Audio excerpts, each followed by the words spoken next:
O Senhor esteja convosco. Ele está no meio de nós. Proclamação do Evangelho de Jesus Cristo segundo Marcos. Glória a vós, Senhor.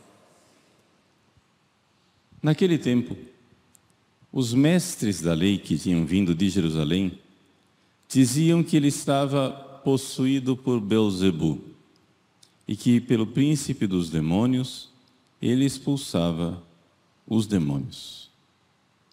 Então Jesus os chamou e falou-lhes em parábolas. Como é que Satanás pode expulsar Satanás? Se um reino se divide contra si mesmo, ele não poderá manter-se. Se uma família se divide contra si mesma, ela não poderá manter-se. Assim, se Satanás se levanta contra si mesmo e se divide, não poderá sobreviver, mas será destruído. Ninguém pode entrar numa casa de um homem forte para roubar seus bens sem antes o amarrar. Só depois poderá saquear a sua casa. Em verdade vos digo, tudo será perdoado aos homens, tanto os pecados como qualquer blasfêmia que tiverem dito.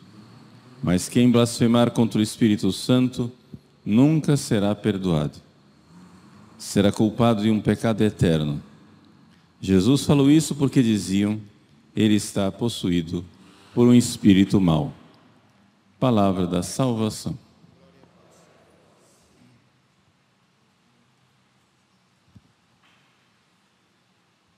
Meus queridos irmãos e irmãs, o Evangelho de hoje nos dá a ocasião de nós fazermos um exame de consciência a respeito de nossas próprias divisões interiores. Jesus, falando de Satanás e do seu reino, diz que um reino dividido contra si mesmo não pode subsistir. Ele diz que uma casa dividida sobre si mesma não pode subsistir. E então responde à controvérsia dos doutores da lei, que nesse caso aqui eram fariseus. Eu peço licença para deixar de lado o conflito e toda a explicação do que é essa acusação dos fariseus, o que é o pecado contra o Espírito Santo, porque isso nos levaria muito longe, não é? O que eu gostaria é de já partir imediatamente para a aplicação. Ou seja, vejam o que Jesus inteligentemente está chamando a atenção. Satanás, que é um anjo, ele não se divide. Ele quer uma coisa só. E por isso, não acontece de Satanás estar querendo expulsar os outros demônios, porque, no fundo, existe uma falsa comunhão de maldade, de malícia. Mas, vamos olhar para nós. Nós não somos anjos. Nós somos humanos. E exatamente porque nós somos humanos, nós temos dentro de nós a desordem da divisão. Nós temos dentro de nós um querer uma coisa e um querer outra, um vacilar. E muitas vezes nós somos um reino dividido contra nós mesmos. Jesus diz, é impossível Satanás fazer isso. Vocês são loucos. Por quê? Porque Satanás é um anjo. Mas ele não está dizendo isso, mas eu estou aplicando. E nós? Será que é possível nós sermos divididos? Claro que sim. Claro que é possível nós sermos divididos. Vejam, por exemplo, o pecado de São Pedro. quando a serva do sacerdote disse para São Pedro: você é seguidor desse homem? Eu te reconheço pelo teu sotaque galileu. São Pedro ficou dividido. Ele tinha de um lado a sua alma, que reconhecia Jesus e que sabia que Jesus valia mais do que a vida. Ele mesmo, com a sua alma, tinha dito a Jesus na última ceia: Senhor, eu irei contigo até a morte. E com isso, São Pedro estava sendo sincero. Mas São Pedro não se dava conta que dentro dele não tinha só a alma. Tinha também a sua fraqueza e os seus instintos físicos. O seu impulso de autopreservação, de sobrevivência, que diante de uma acusação e de um perigo de morte, salve-se quem puder, socorro. Então, vejam, quem era São Pedro diante da serva do sumo sacerdote? Era um reino dividido. E grande foi a sua ruína. Por quê? Porque ele não era um só pedaço. Ele era um reino dividido contra si mesmo. É essa a realidade que o demônio mais aproveita. Nós, católicos, nós algumas vezes somos o reino dividido, quando não somos totalmente evangelizados e organizados por dentro numa coisa maravilhosa chamada santidade, virtude. É a distinção que Santo Tomás de Aquino faz entre o temperante e o virtuoso. O continente e o virtuoso. O continente, a pessoa que está se contendo, ela sabe o que é a verdade. São Pedro sabe, Jesus vale a pena, Jesus é isso mesmo. Ela quer a verdade. Ele vai lá na última ceia e diz: Jesus, eu quero. Mas tem as paixões no andar de baixo que não estão de acordo. Os sentimentos que pululam nas nossas paixões, o nosso cérebro, ainda não está tudo organizado. E é por isso que muitos católicos adoecem. Porque a inteligência vê, eu sei o que é verdade. A vontade diz, eu quero a verdade. Mas você não está fazendo o processo pedagógico, espiritual, de oração, de paciência, de conduzir seus sentimentos um por um, evangelizá-los com aquela paciência que você evangeliza uma criança, que você educa uma criança, trazer seus sentimentos para Jesus, para que a graça vá operando e vá ordenando, para que a caridade vá operando e vá ordenando as coisas dentro de você. De tal forma que quando aparece a empregada do sumo sacerdote e as suas paixões, embora deem uns pulos dentro de você, elas já estão submetidas. E você diga, sim, eu sou o seguidor dele. Não somente sou o seguidor dele, eu daria a minha vida por ele. Isso é um santo. São Pedro, a essa altura, ainda não era santo. São Pedro, a essa altura, ainda era um reino dividido contra si. Mas existe uma outra possibilidade. E a outra possibilidade é que nós não estejamos divididos. Nós sejamos um reino pacificado no mal. A pessoa vê como os fariseus. Eles veem que Jesus vem de Deus. Mas com a sua vontade dizem, não quero aceitá-lo. E com toda a fúria de suas paixões, vão contra Jesus e querem matá-lo. Aqui, o ser humano se assemelha a um demônio.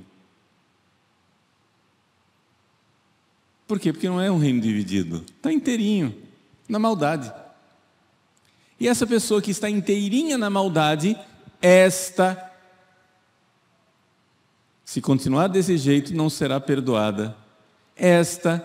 Se morrer desse jeito, será, sim, culpada de um pecado eterno.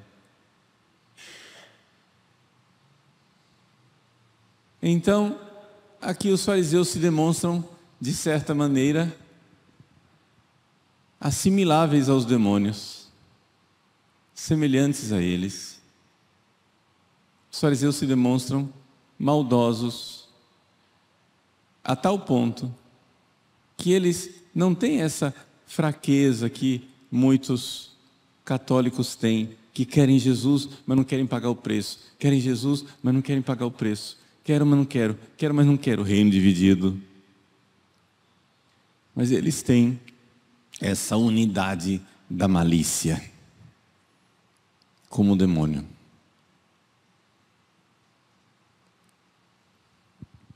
Vejam, não expliquei todas as perguntas que vocês têm na cabeça sobre o Evangelho de hoje.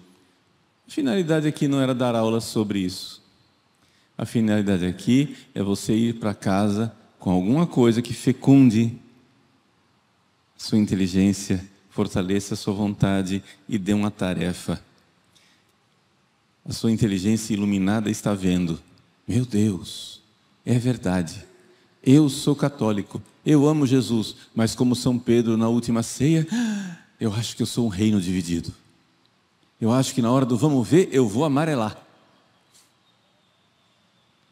Porque a inteligência vê Jesus, a vontade quer Jesus, mas embaixo as paixões dizem: socorro, não quero, socorro, me tira daqui, socorro. Então vamos lá. Primeiro passo para a cura é ter consciência de qual é a minha doença. Então você chegar e enxergar: opa, primeira conclusão, se você está vendo isso dentro de você, você não é de confiança. Não fique, cheio de confiança. O pessoal do YouTube vai estranhar a linguagem, mas é uma linguagem cuiabana. Não fique infruído.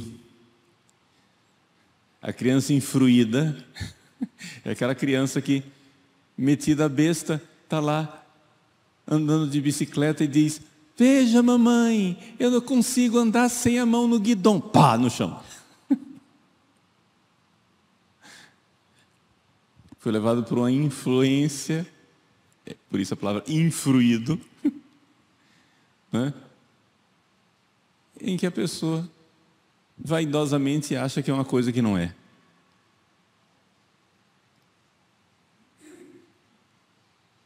Não confie em você. Eu me lembro uma vez que, quando eu era reitor do seminário, chegou um seminarista. Eu disse: fulano, onde você estava? Eu estava ali, não sei o quê. Com quem você estava? Não sei o quê. Que horas você voltou para casa? Padre, o senhor está desconfiando de mim? Estou. Eu não confio em mim, vou confiar em você.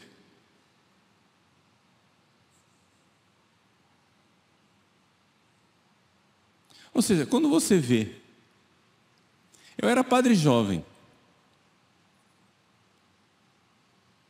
quando eu fui reitor do seminário. Eu não tinha 30 anos ainda.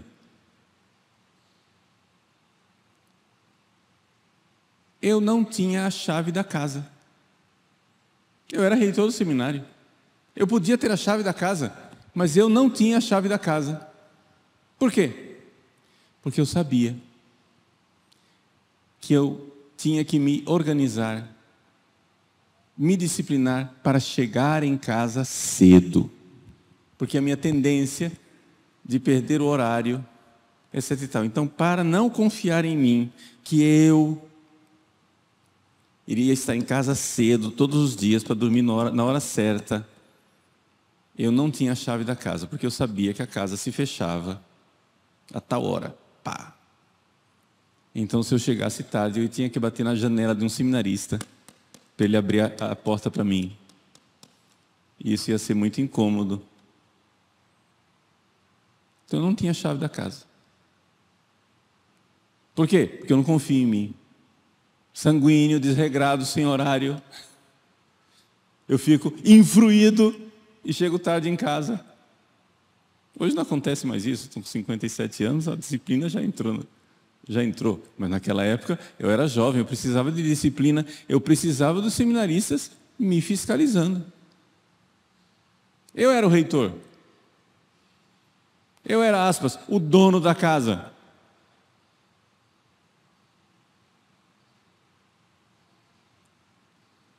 Mas eu sei que eu ainda não estava com as paixões organizadas e que a vontade de ficar numa conversa fiada até tarde da noite, ficar, né, e esquecer o horário, depois no dia seguinte acordar, trôpego, e celebrar missa de má vontade, etc e tal. Não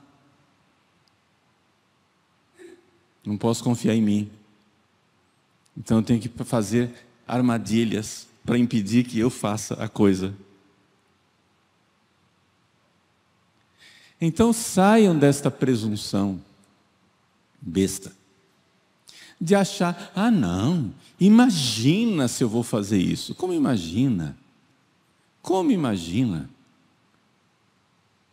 Vê se enxerga. Em muitas coisas e muitos aspectos, você é, sim senhor, é, sim senhora, um reino dividido.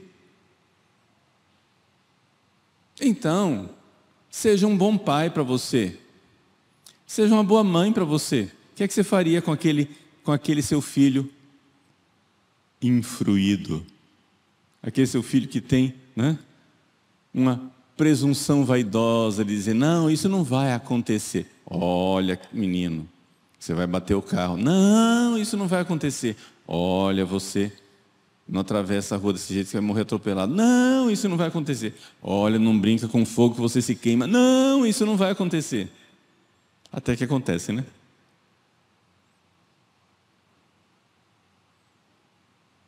Se aquele confessionário ali contasse histórias. Ainda bem que madeira é surda e não ouve nada. E se ouvisse, não teria inteligência para ter memória e guardar as coisas.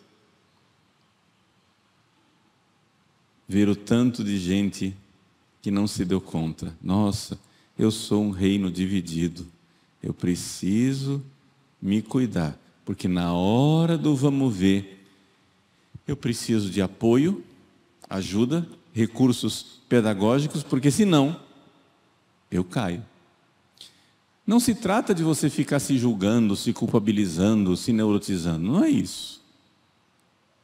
Se trata de você compreender que existem pecados de fraqueza. E os pecados de fraqueza são do reino dividido. Não existe somente pecado de malícia. O pecado de malícia é aquele lá dos fariseus que não eram reino dividido, eram maus mesmo. Essa é a diferença entre o pecado de Pedro e o pecado de Judas. Então, vamos lá.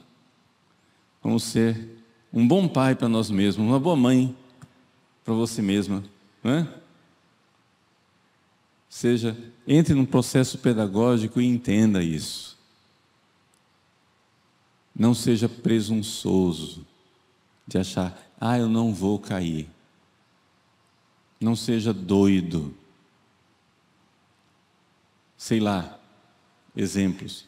Você é diabético, o que é que você vai fazer dentro da confeitaria? Nem pisa na calçada, você sabe que você é fraco.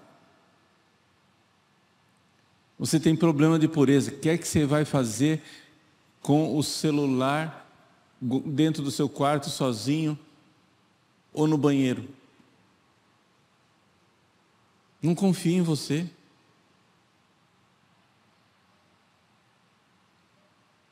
Você sabe que você tem uma fraqueza. Você tem tendência para o alcoolismo, quer que você quer sentar na mesa do bar com seus amigos, mas larga a mão desses amigos, faz outros. Você está vendo sua fraqueza. É aquilo que Jesus disse. Esses desapegos são dolorosos, por isso Jesus disse, se tua mão te leva a pecar, arranca. Se teu olho te leva a pecar, arranca. Você precisa arrancar esses apegos. Para quê? Para que na hora da divisão você não esteja lá na ocasião do pecado. Ah, mas custa. Pois é. Porque é arraigado como um olho, para arrancar dói. É arraigado como uma mão, para arrancar dói. Mas você pode dar os passos serenamente. Não como um padrasto, uma madrasta cruel, mas como um bom pai, uma boa mãe, com um jeitinho, vai educando as crianças, né? As crianças aí do andar de baixo, ou seja, as paixões. Vai educando e vai conduzindo para que o Espírito Santo faça de nós os santos que Ele quer que nós sejamos.